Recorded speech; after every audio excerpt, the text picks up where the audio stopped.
அனைவருக்கும் வணக்கம். ஒரு மிகப்பெரிய விஷயத்துல சீனாவை இந்தியா தட்டி தூக்கி இருக்குது நண்பர்களே. நேற்றைய தினம் வெளியான ஸ்டாட்டிஸ்டிக்ஸ்ல இது நிரூபணமாயிருக்குது. பாரத பிரதமராக திரு நரேந்திர மோடி அவர்கள் பதவியேற்றுக் கொண்ட பிறகு சீனாவுக்கு எதிராக இந்தியா செய்திருக்கிற மிகப்பெரிய சாதனையாகவே இது பேசப்படுது. அதுவும் எப்படின்னா, இது பயங்கரமா நாளுக்கு நாள் அதிகரிச்சுக்கிட்டே போறதுனால இதை கண்டு இன்றைக்கு சீனா அலறுது அப்படிங்கிற விஷயம் வெளிவந்திருக்குது. என்னங்க சார் ஒரே பூடாகமா பேசுறீங்க, என்னத்தை சொல்றீங்க அப்படின்னு தானே கேட்குறீங்க. வாங்க விலாவாரியாக வீடியோவில் பார்க்கலாம்.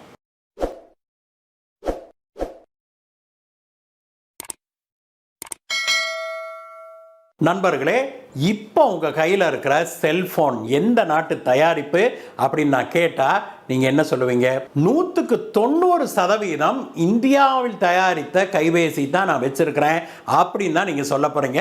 ஆனால் சில ஆண்டுகளுக்கு முன்பு, ரொம்ப இல்லை நண்பர்களே, 3-4 ஆண்டுகளுக்கு முன்பு நிலைமை இப்படி அல்ல. சுமார் 4 ஆண்டுகளுக்கு முன்பு நம்ம கையில் இருந்த கைபேசி எந்த நாட்டின் கைபேசி அப்படின்னு கேட்டால் இந்தியாவில் கிட்டத்தட்ட 95% சீனா மொபைல் தான் வச்சிருக்கிறேன் அப்படின்னு தான் சொல்லுவாங்க. சீனா மொபைல் அந்த அளவுக்கு பாப்புலரா இருந்தது. அது இந்தியாவில் மட்டும் இல்ல, உலகம் முழுவதும் சீனா தான் செல்போன் தயாரிப்புல முன்னணியில் இருந்தது. அதுல ஆதிக்கம் செலுத்தியும் வந்தது.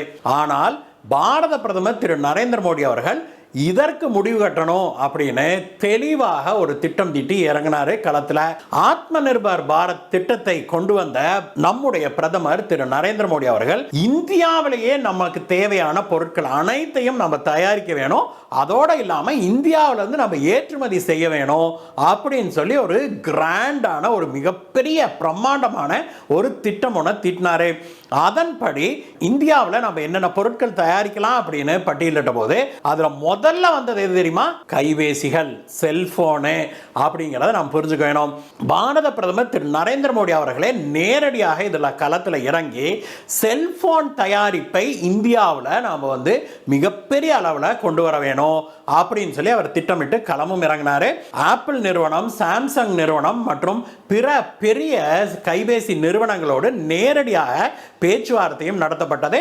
அதற்கு பிறகுதான் அவர் இந்தியாவிலேயே கைபேசி தயாரிக்கிறவங்களுக்கான PLI ஸ்கீம் அப்படின்னு சொல்லப்படுகிற ப்ரொடக்ஷன் லிங்க்ட் இன்சென்டிவ் அந்த திட்டத்தை அறிமுகப்படுத்தினார். நண்பர்களே, ஒரு செல்போன் ஆகட்டும் அல்லது இது போன்ற பிற பொருட்கள் ஆகட்டும், அதுல என்னென்ன கேட்டகரி அவங்க சொல்லியிருக்காங்களோ முதன்மை செல்போன் தான். இந்த செல்போனை தயாரிக்கிறத இந்தியாவில் தயாரிச்சிங்கன்னா, அதுவும் நீங்க சும்மா இம்போர்ட் பண்ணி அசம்பிள் பண்ணா மட்டும் பத்தாது. இதுல ஒரு குறிப்பிட்ட சதவீதம், கிட்டத்தட்ட 60%, 40% அந்த கேட்டகரியை பொறுத்து அவங்க டிஃபைன் பண்றாங்க.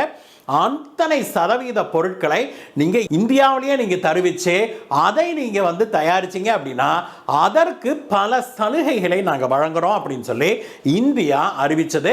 இது ஒரு மிகப்பெரிய பூஸ்டாக அமைஞ்சது இந்தியாவுடைய தயாரிப்பு துறை, மேனுஃபேக்சரிங் செக்டாருக்கு. இதே காலகட்டத்தில் இன்னொரு விஷயமும் நடந்தது. கோவிட் வந்தது நண்பர்களே. கோவிட் வந்த சமயத்தில் ஒரு விஷயத்தை உலக நாடுகள் எல்லாமே உணர்ந்தாங்க. அது என்னன்னா, எல்லாவற்றுக்கும், அதாவது எல்லா விதமான தயாரிப்புக்கும் நாம் சீனாவை நம்பி இருக்க வேண்டியதாக இருக்குது. இப்ப சீனா கால வருது அப்படின்னாக்க நமக்கு எந்த விதமான போக்கிடமும் இல்லை அப்படிங்கிறத மேற்கத்திய நிறுவனங்களும், இந்த சைடு ஜப்பான், கொரியா, ஆஸ்திரேலியான்னு இந்த சைடு நாடுகள் எல்லாமே அதை உணர்ந்தாங்க. அதனால அவங்க என்ன பண்ணாங்க, டைவர்சிஃபை பண்ணணும், சீனாவிலேயே நம்ம மேலும் மேலும் மேனுஃபேக்சரிங்கை கொண்டு போய் தள்ளக்கூடாது, அதற்கு பதிலாக மாற்றாக இந்தியா, வியட்நாம் போன்ற நாடுகளுக்கு இந்த துறைகளை நாம் மாற்ற வேணும் அப்படின்னு சொல்லி அரசாங்கங்கள் முடிவு செய்கிறாங்க. அந்த கொள்கைக்கு ஏற்ப ஆப்பிள் நிறுவனம் இதற்கு முன்பு ஆசியாவில், சீனாவில் மட்டும்தான் ஐபோன் தயாரிச்சுக்கிட்டு இருந்தான். அதற்கு பிறகு அவங்க என்ன பண்ணுறாங்க, இந்தியாவில் தயாரிக்கணும் அப்படின்னு சொல்லி அறிவிச்சாங்க. அதே போல தைவான் நிறுவனமான ஃபாக்ஸ்கான் நிறுவனம் இந்தியாவில் தன்னுடைய மிக பிரம்மாண்டமான ஃபேக்டரியையும் துவங்கி அவங்க தயாரிப்பில் ஈடுபட்டு வந்தாங்க. ஐபோன் நிறுவனம் இந்தியாவில் ஆர்டர் கொடுத்ததான் மிகப்பெரிய விஷயமாக கருதப்படுது. அதே போல சாம்சங் ஆகட்டும், எல்ஜி ஆகட்டும், பிற நிறுவனங்கள் எல்லாமே வரிசை கட்டி கொண்டு இந்தியாவில் போனை தயாரிக்க ஆரம்பிச்சாங்க.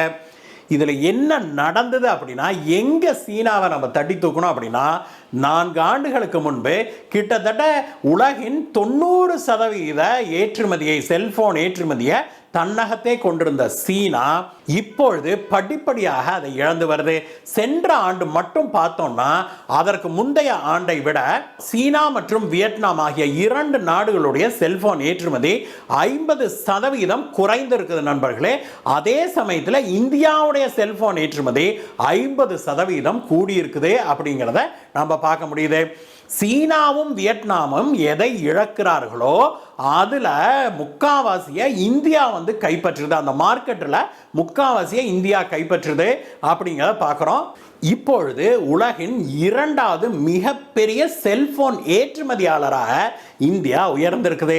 4 ஆண்டுகளுக்கு முன்பு இந்தியாவிலிருந்து செல்போன் ஏற்றுமதிங்கிறது கிட்டத்தட்ட எதுவுமே இல்லை, நெக்லிஜிபிள் அப்படின்னும். இந்த 4 ஆண்டுகளுக்குள்ளாக இந்தியா உலகத்தின் 2வது மிகப்பெரிய தயாரிப்பாளர், செல்போன் தயாரிப்பாளர், ஏற்றுமதியாளர் அப்படின்னா பார்த்துக்கோங்களேன். அந்த அளவுக்கு இந்த ஆத்ம நிர்பார் பாரத் திட்டத்தின் மூலமாக இந்திய நிறுவனங்களுக்கு, இந்திய செல்போன் நிறுவனங்களுக்கு மிகப்பெரிய பூஸ்டை கொடுத்திருக்குது இந்திய அரசாங்கம். இந்த விஷயம் தான் இப்பொழுது சீனாவை ஆட்டங்கான வச்சிருக்குது.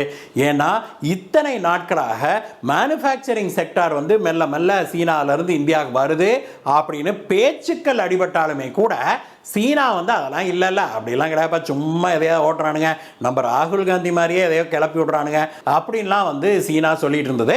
ஆனால் இப்பொழுதோ ஸ்டாட்டிஸ்டிக்ஸ் வெளிவந்திருக்குது.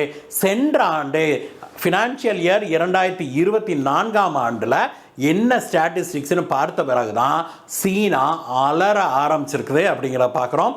சீனாவுடைய மேனுஃபேக்சரிங் செக்டர் இப்பொழுது வேகமாக இந்தியாவுக்கு மாற ஆரம்பிச்சிருக்குது. இதன் மூலமாக இந்தியாவை வந்து ஒரு மிகப்பெரிய மேனுஃபேக்சரிங் ஹப்பாக மாற ஆரம்பிச்சிருக்கிறத நாம் காண முடியுது. இதுதான் சீனாவுக்கு ஒரு கலக்கத்தை உண்டாக்கி இருக்குது. ஏன்னா செல்போன் மட்டும் இல்லை நண்பர்களே, இன்றைக்கு லேப்டாப் ஆகட்டும், இந்த எல்இடி டிவிலாம் இருக்குது, அந்த மாதிரியான டிவிக்கள் ஆகட்டும், இது மட்டும் இல்லை இராணுவ தளவாடங்களாகட்டும், எல்லாவற்றிலுமே மேனுஃபேக்சரிங்கை, தயாரிப்பை இந்தியாவிலேயே நம்ம வந்து பெரிய அளவில் கொண்டு வர ஆரம்பிச்சிட்டோம். இதன் மூலமாக இந்தியா வந்து ஒரு பெரிய மேனுஃபேக்சரிங் ஹப்பாக, பேஸாக, ஒரு லாஜிஸ்டிக்ஸ் ஹப்பாக மாற துவங்கி இருக்கிறதை கண்கூடாக பார்க்க முடியுது. இதற்கு முன்பு வரைக்கும் நாம் வந்து ஒரு சர்வீசஸ் செக்டார் ஹப்பாக தான் இருந்தோம். அதில் தான் நம்ம டாமினண்ட்டாக இருந்தோம் நண்பர்களே. மேனுஃபேக்சரிங் ஃபுல்லாக சீனாவுடைய கையில் தான் இருந்தது. இந்த 2ம் தான் உலகத்தில் நம்ம கோல் வச்சுக்கிட்டு இருந்தோம். இப்பொழுது மேனுஃபேக்சரிங் செக்டாரில் இந்தியா வேகமாக உள்ள நுழைந்து வேகமாக தயாரிப்பு துறையில் மேலே வந்துகிட்டு இருக்குது. அதே சமயத்தில் ஆனால் சீனாவால் நாம் கையில் வச்சிருக்கிற இந்த சர்வீசஸ் செக்டரை அதனால் பிடிக்க முடியவில்லை அப்படிங்கிறதையும் நம்ம புரிந்து கொள்ள முடியுது. எது எப்படி இருந்தாலும் நண்பர்களே, பாராளுமன்றத்தில் இன்றைக்கு 1000 கூத்துக்கள் நடந்தாலும் அதில் என்ன நடக்குதுங்கிறத நம்ம பார்க்க முடியுது. உண்மையிலேயே எதிர்க்கட்சி ஆட்கள்லாம் பேசுகிறத பார்க்கும்போது நமக்கு வேடிக்கையாக தான் இருக்குது. Nothing is near to reality அப்படின்னே சொல்லணும். அவங்க வைக்கிற குற்றச்சாட்டுகளும், அவங்க பேசுகிற விதம், தேவையில்லாமல் அவங்க வந்து கிளறுகிற விஷயங்களும், அதாவது தேவையற்ற விஷயங்களை அவங்க கிளறுவதுமாக இருக்கிறாங்க. ஆனால் பாரத பிரதமர் திரு நரேந்திர மோடி அவர்களோ அப்படி கடிவாளம் போட்ட குதிரையை போல ஃபோக்கஸ்டாக அவர் இந்தியாவை முன்னேற்றுவதிலேயே அவர் வந்து கவனம் செலுத்தி வர்றாரு அப்படிங்கிறத நம்ம பார்க்க முடியும் நண்பர்களே. இன்றைக்கு பாராளுமன்றத்தில் ஜனாதிபதி அவர்களுடைய உரைக்கு நன்றி தெரிவிக்கும் தீர்மானத்தில் பிரதமர் அவர்கள் பேசவிருக்கிறாரு. அவர் என்ன பேசுகிறாங்க, என்ன ஹைலைட்டுங்கிறத நாம் பிறகு பார்க்கலாம் நண்பர்களே. இந்த வீடியோவை பொறுத்த வரைக்கும் சீனாவை தட்டி தூக்குற அளவுக்கு இந்தியாவுடைய மேனுஃபேக்சரிங் செக்டார் கிளிர்ந்து எழுந்திருக்குது அப்படிங்கிறத நாம் உணர முடியுது. இந்த வீடியோவை பற்றிய உங்களுடைய கருத்துக்களை சொல்லுங்கள் நண்பர்களே. மீண்டும் உங்களை வேற வீடியோ சந்திக்கிறேங்க. Bye bye.